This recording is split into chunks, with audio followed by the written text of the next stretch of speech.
Esse aqui é o meu relato de como fui parar em um programa de doutorado. Eu tinha mencionado em um vídeo anterior a respeito do meu chamado para o seminário.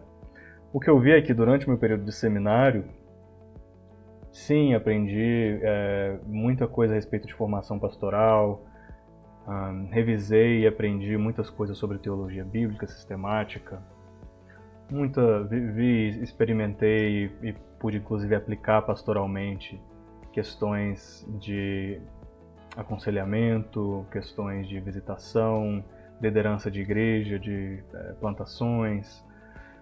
Enfim, foi um período muito rico, sim. Agora, em termos de estudo aprofundado da Bíblia, em estudo acadêmico, simplesmente não havia tempo no programa, e mesmo se houvesse tempo no programa, não havia tempo, eu não tinha conseguido ter o tempo pessoal para estudar a fundo questões que ainda me incomodavam ou me fascinavam, acho que é melhor dizer assim. Questões teológicas, questões de estudos aprofundados exegéticos, questões de hermenêutica principalmente. Então eu senti que a parte acadêmica ainda coçava, assim, aquela coceirinha acadêmica não me deixou. E eu tive a oportunidade de ensinar em escolas, no caso foi no ensino fundamental, ensino médio, e eu já tinha alguma experiência com o ensino do inglês aqui no Brasil, pessoas de todas as idades, sabia que eu gostava de ensinar. Então, junto aí a fome com a vontade de comer, né, a vontade de ensinar, com a vontade de aprender teologia mais avançada, então falei, por que não? Conversei com o meu pastor, o mesmo pastor que me recomendou o mestrado, e ele disse, olha, novamente, vocês terminaram uma fase da vida, ainda não tem um filho para criar, uma filha para criar, e tem essa liberdade, até porque o meu visto, o nosso visto, né, estava expirando para os Estados Unidos. Vocês têm a oportunidade, agora que vão ter que se mudar mesmo, de decidir o que vão fazer nessa próxima fase. E se você não se vê ainda plenamente preparado ou chamado para assumir, né, para passar a cuidar de uma igreja sozinho ou como pastor auxiliar nesse momento, e era o caso, por que não investir em maior treinamento teológico e bíblico, já que faltam biblistas, faltam teólogos com um treinamento de pós-graduação e doutoral, principalmente no Brasil. Por que não investir? Oramos a respeito disso. Claro que é uma decisão que envolve muito dinheiro, já que, como eu falei, a minha...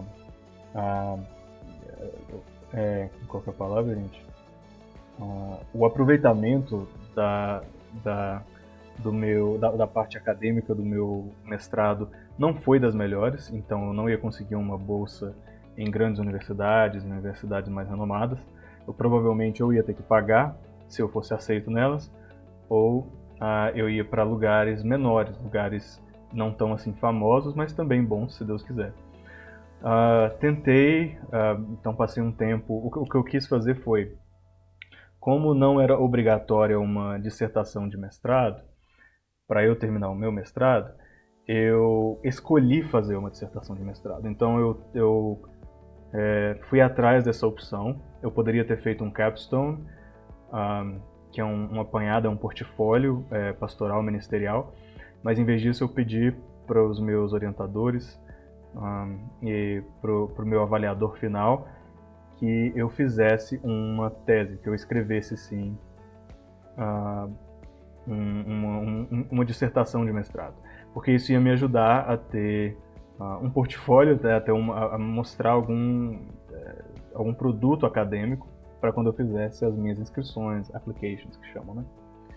E de fato ajudou, foi de Deus mesmo essa decisão, porque realmente partiu de mim, ninguém estava me pedindo para fazer isso, ou recomendando necessariamente, eu não estava também nem com muito tempo para fazer, mas pela graça de Deus e paciência e apoio da minha esposa, eu consegui usar a biblioteca muito boa lá do seminário e escrevi 70 páginas a respeito da responsabilidade humana e soberania divina em Romanos.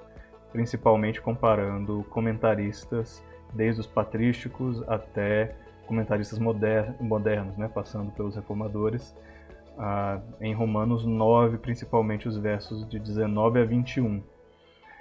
E indo um pouco mais a fundo na academia, trazendo a monografia de Cambridge do D.A. Carson, interagindo com ela, trazendo a dissertação do próprio John Piper, que fez a dissertação de doutorado dele em Romanos 9.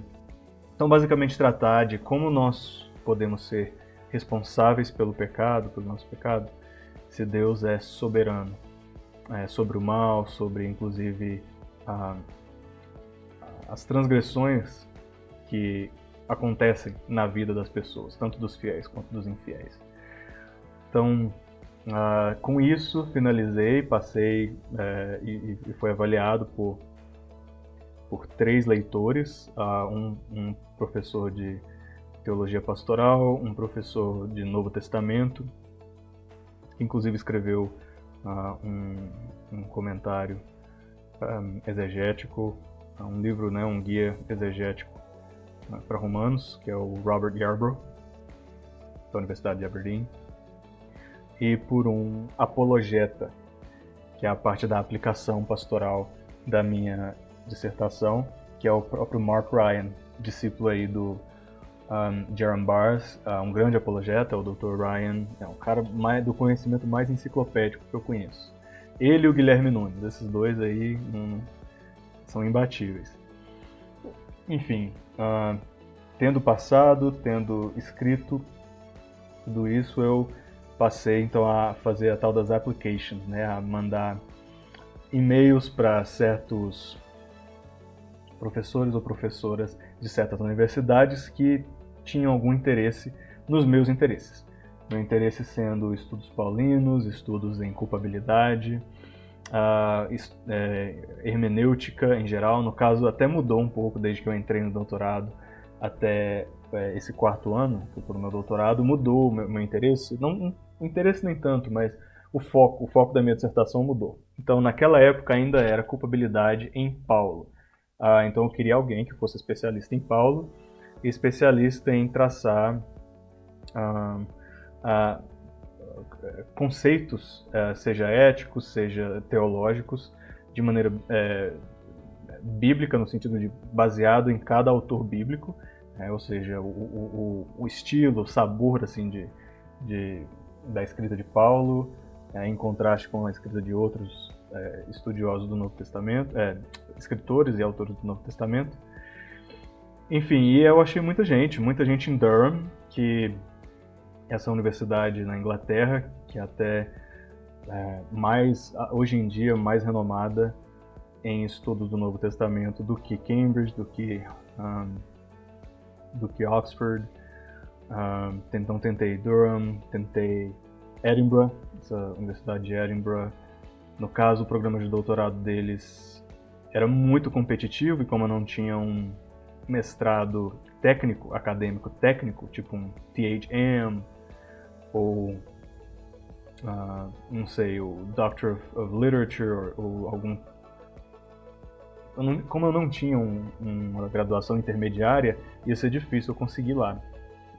Então, no caso para Edinburgh, eu tentei aplicar para o programa de mestrado sanduíche, não é sanduíche, né? Mestrado, uma colagem, mestrado de 1 ano iniciando o doutorado. Então, um mestradinho para um doutorado.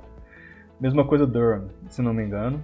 Cambridge nem aceitou a minha application por conta da minha nota de corte lá, de GPA, a minha nota final. Precisavam de pessoas que tivessem nota perfeita, que é o GPA 4.0, ou no máximo, no caso mínimo de 3.8.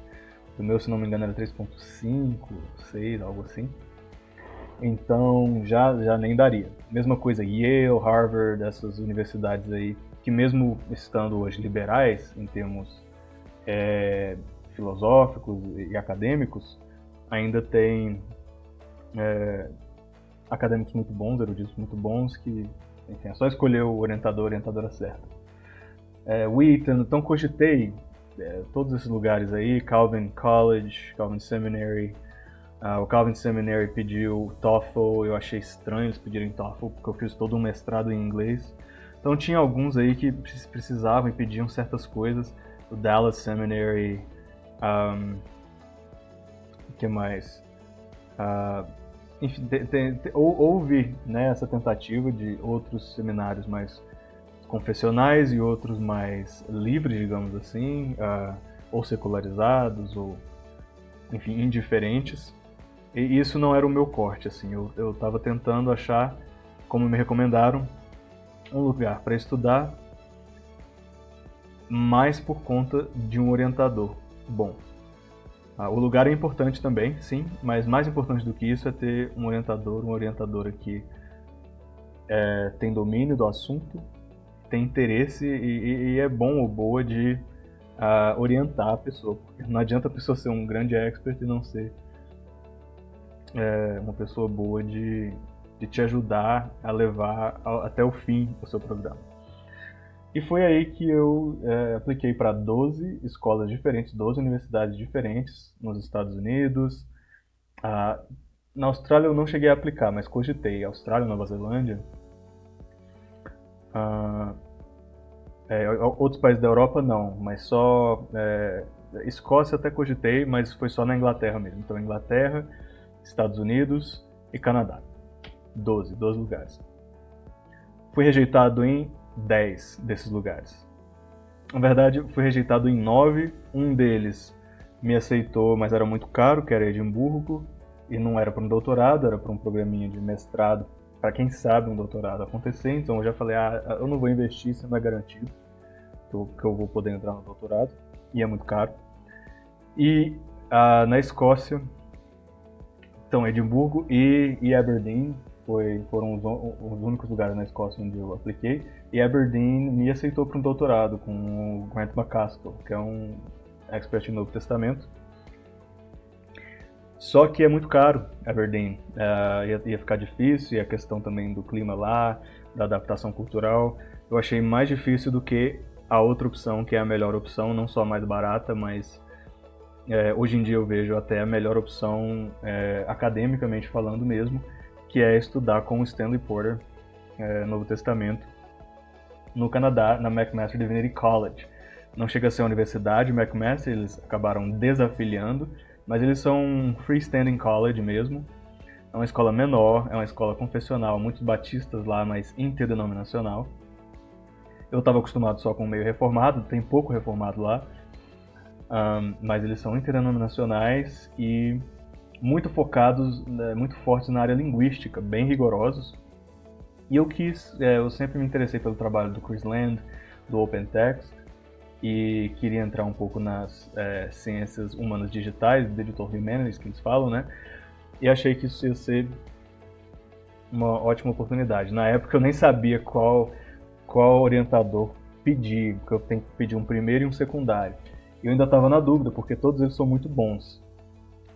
E eu nem sabia quão relevante era a obra do Stanley Porter na área que eu acabaria seguindo.